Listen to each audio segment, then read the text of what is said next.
Hello everyone, my name is Leo Tellez, winemaker for Ackerman Family of Vineyards. We're here in the Coombsville Estate Vineyard. It's a beautiful day. We just started pruning this morning, and I would like to introduce you to Jesus Romero, a good friend of myself, a longtime friend. He's been in the industry for a few decades now. Not to age you, Jesus, but it's a real joy to present him and his team that is now managing the vineyard here, and he's had a long stake here in Napa Valley, and I'll let him introduce himself to you guys. Thank you, Leo.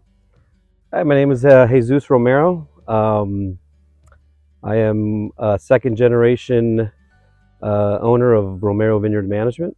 My father started the company about 20 years ago, and I'm here trying to carry the torch for him.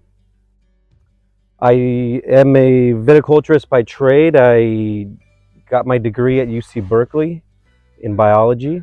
After that, in order to get my PCA and CCA, which are Pest Control Advisor and Certified Crop Advisor licenses, I took additional classes at UC Davis, Napa Valley College, and the Santa Rosa Junior College as well. All those classes were in viticulture and ag-related subjects. I started working in the vineyards at an early age. My father was a vineyard manager for Francis Mahoney for about 30 years. So he started working in the early 80s. So I was going with him to work when I was a teenager to do various vineyard activities, including harvest. Not that I was working, but I was around. So I think that was kind of really my, my base training in vineyard management and vineyard work. After graduating from college, I went to work at several wineries as I was first interested in, believe it or not, cellar work winemaking. So I worked at Rudd Winery and I worked at Saintsbury Winery as a harvest intern, did a bunch of lab work, did cellar work, rackings, all that good stuff. So I think that kind of really built a good base for me to, now that I'm in the vineyard management industry, to work, in tandem with wineries and winemakers and knowing what they want. Because I have that experience of working in the winery. Our company is a family-owned company. We are focused on growing grapes in the southern part of Napa, so that Coombsville Carneros, and I think it's a really special area with its unique characteristics, and you really need to work to make premier grapes in this appellation. It's a beautiful day here. Nice spring day after a lot of rain, and this around me, as you can see, is a nice cover crop that's more than come in. What we have here is a little bit of everything. We have some oats, some barley, some beans, and some peas.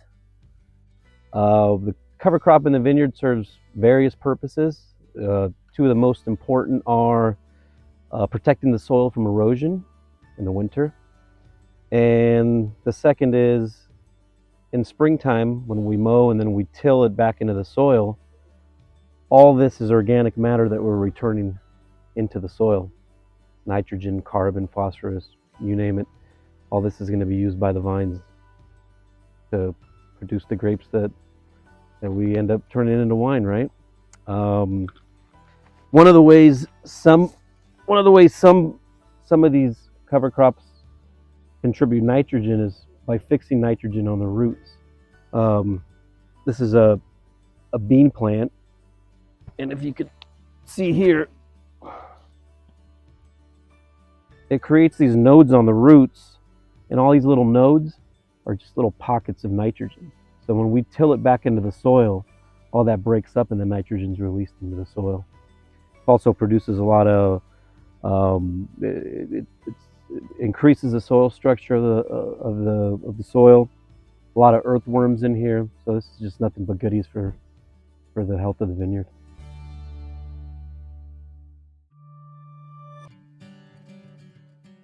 Hello everybody, it's February 22nd here at Ackerman Family Vineyards. We are in the dormant stage of the vineyard.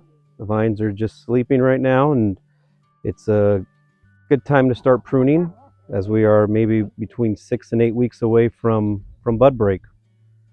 Pruning is the most important vineyard management activity that we do in the vineyard, affecting vine balance. So it's key for everything else for the rest of the year.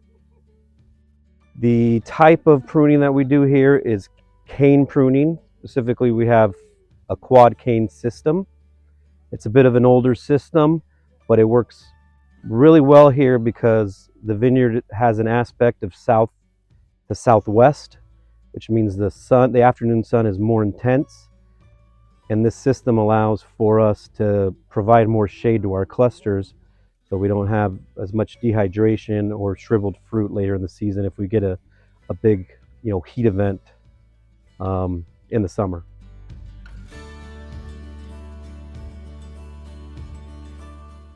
Okay, so we're going to demonstrate how to prune a quad cane vine.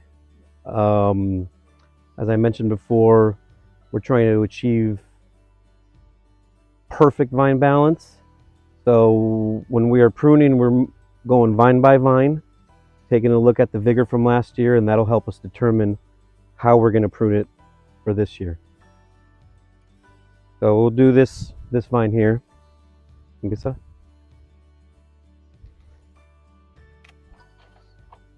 So this thicker wood here is last year's cane that we left. You see how it's gotten bigger over the year. And what we're going to do for this year is cut that old wood off and leave a new cane, new fruiting wood for this year.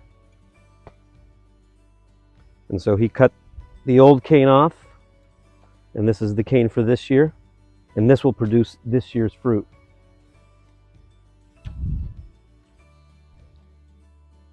And you can see it's dripping sap, so the vines are starting to activate. Same here, he's leaving this is the cane that he'll leave for this year's fruit, and he'll cut off last year's fruiting wood.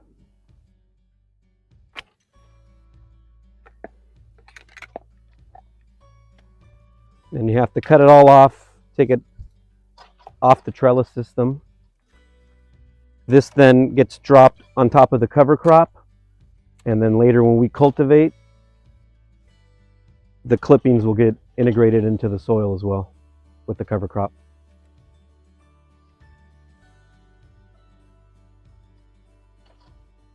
And we'll just do one side here. So then you grab the cane, you twist it around the wire, and you come here with a tie, and you tie it onto the wire so it stays in place.